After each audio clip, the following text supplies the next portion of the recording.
अस्सलामुअलैकुम वरहमतुल्लाहि वबरकातुहू। नाज़रीन, आपको आज एक पेशखबरी हज़रत मसीह मऊद अलैहिस्सलाम की जो मौजूदा ज़माने के इमाम मुज़्ज़मा और इमाम महदी हैं, उन्होंने अपनी किताबों में ये पेशखबरी दी हुई है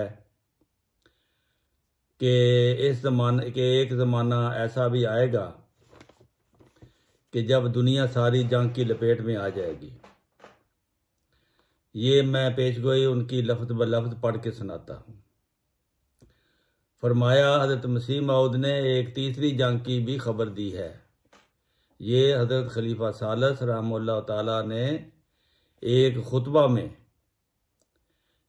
अपने खुतबात में से एक खुतबा में ये फरमाया था कि हज़रत मसीह मऊद अलैहिस्सलाम ने एक तीसरी आलमगीर जंग की खबर दी हुई है, जो पहली दोनों जंगों से ज़्यादा तबाहकुन होगी। और दोनों मुखालफ ग्रोह यानी रूस और उसके साथी और दूसरा ग्रोह अमेरिका और उसके साथी अचानक तौर पर एक दूसरे से टकराएंगे और हर शख्स दम बखुद रह जाएगा। आसमान से मौत और तबाही की बारिश होगी। खौफनाक शोले ज़मीन को अपनी लपेट में ले लेंगे। एक किता ज़मीन में तो हम आज देख रहे हैं, ईरान से लेकर तल अबीब तक और उधर गज़ा और लबनान से ये शोले जो हैं वो इस इलाके को शोलों ने अपनी लपेट में लिया हुआ है। मौजूदा तहजीब का कसर अजीम ज़मीन बोस हो जाएगा। पेशगोई में है तो खौफनाक शोले ज़मीन को अपनी लपेट में ले लेंगे। मौजूदा तहजीब का कसर अजीम ज़मीन बोस हो जाएगा, यानी ये मौजूदा जो क़यादत है, मौजूदा जो असम्बलियाँ हैं या UNO है, ये नहीं रहेगा। दोनों मुतहारब ग्रोह यानी रूस और उसके साथी, अमेरिका और उसके साथी दोनों तबाह हो जाएंगे। उनकी ताकत टुकड़े टुकड़े हो जाएगी। उनकी तहजीब और सकाफत बर्बाद हो जाएगी। उनका निज़ाम दरम बरम हो जाएगा। जो बच रहेंगे वो हैरत और इस्तेजाब में दम बखुद और शुस्तर रह जाएंगे। ये अल्फाज हैं। रूस के बशिंदे जल्द निस्बतन रूस के बशिंदे जल्द इस तबाही से निजात पा लेंगे।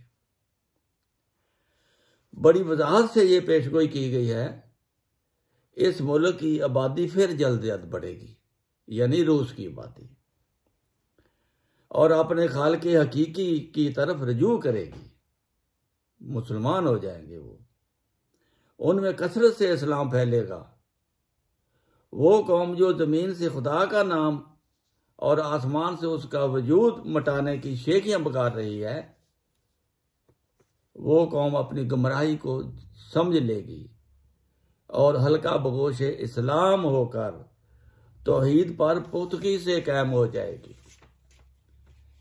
ये पेशगोई है।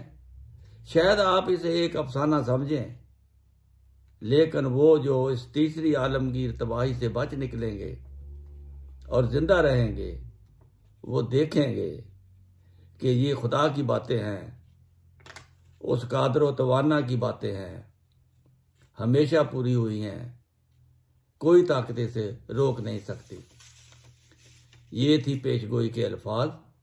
अब मैं आपको एक छोटा सा मशवरा देता हूँ कि जो बच रहेंगे इस तबाही से, वो फिर खाने पीने से महरूम रहेंगे।